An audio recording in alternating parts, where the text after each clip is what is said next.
Loin d'être un poisson d'avril, encore mieux une utopie, c'est désormais une réalité.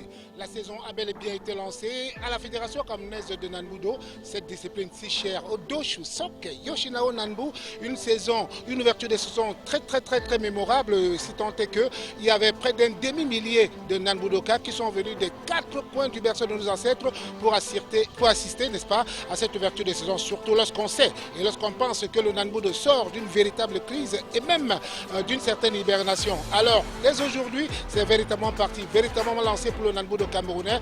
Avec tout ce qu'on a pu constater aujourd'hui, pour cette ouverture de saison, il y a eu des articulations. Une première articulation qui a permis, n'est-ce pas, de valider certains modules qui sont passés par des entraînements supervisés par Hanshi Chouapierre, ceinture noire, 8e dan de Nanbudo, directeur technique national de la Fédération camerounaise de Nanbudo, et qui était encadré par 2 éminents maîtres, notamment Maître Serge Nam et Maître Sandrine Doué, qui ont coordonné, n'est-ce pas, ces entraînements lors de la première journée. Lors de la deuxième journée, l'entraînement a suivi avec naturellement dans l'après-midi des combats qu'on appelle généralement dans le jargon du Nanbudo des Djurandori. Des Djurandori qui ont également permis à ceux-là même qui avaient quitté les tatamis depuis de renouer avec les tatamis et naturellement leurs équipements de circonstances.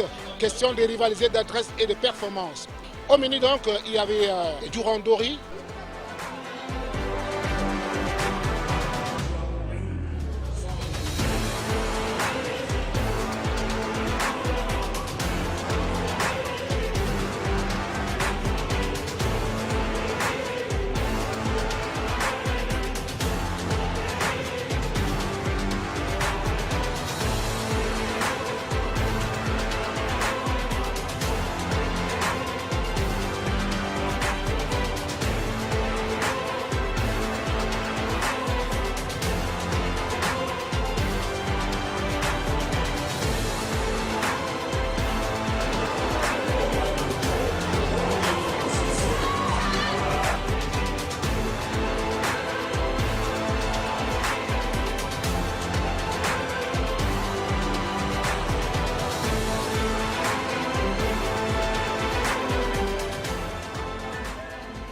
Le clou dans cette ouverture de saison a véritablement été cette surprise organisée par la présidente de la Fédération camerounaise de Nanbudo, le professeur Justine Difo, qui a sacré le gouverneur de la région du littoral, qui, faut-il le dire, était bel et bien présent lors de cette cérémonie, ceinture noire, 3e dan de Nanbudo. Donc, Samuel Dieudonné Ivaha Iboa est désormais maître de Nanbudo, puisqu'il a été sacré ceinture noire, 3e dan. Je veux plutôt cet petit événement. Sûr que quand vous allez commencer, dans 3 mois, vous allez m'appeler pour me dire que vous avez perdu 10 kilos.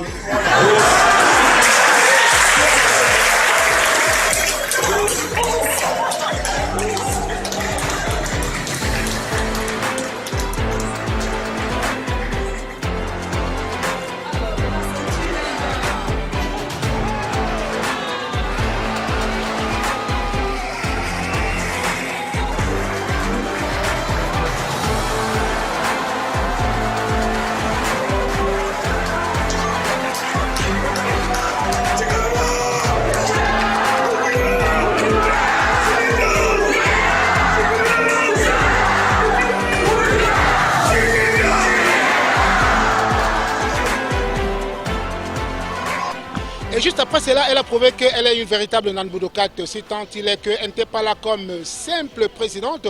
Elle est également montée sur le tatami, comme pour dire qu'elle est bel et bien pratiquante de Nanbudo, puisqu'elle est ceinture noire, 3e dan de Nanbudo. La preuve, elle a exécuté les katas avec ces dames, comme vous pouvez le constater sur ces images.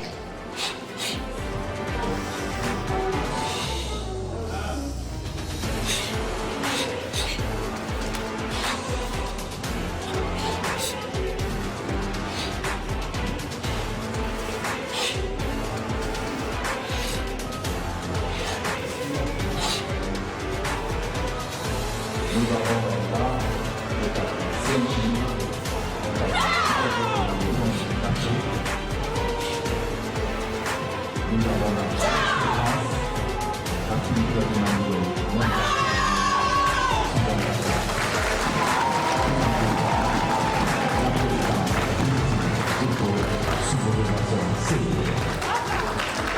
Cela s'est terminé pas en danse, pas en fête, mais à une fête très très particulière, propre uniquement à cette discipline si chère au Doshu Soke Yoshino Nanbu, ce kata dansant, ce kata rythmique que je vais vous demander de découvrir.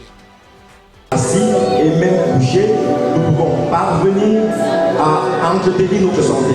C'est la symbolique de la position de la maman qui est assise. Vous êtes handicapé physique, vous vivez avec un handicap, vous pouvez bien faire le Nanbudo. Ces exercices sont hyper intéressants pour ceux qui ont des problèmes de métabolisme, pour ceux qui ont des problèmes cardiovasculaires, pour ceux qui ont des problèmes de nerfs et même des problèmes de digestion. Je vous assure, le corps est une machine parfaite.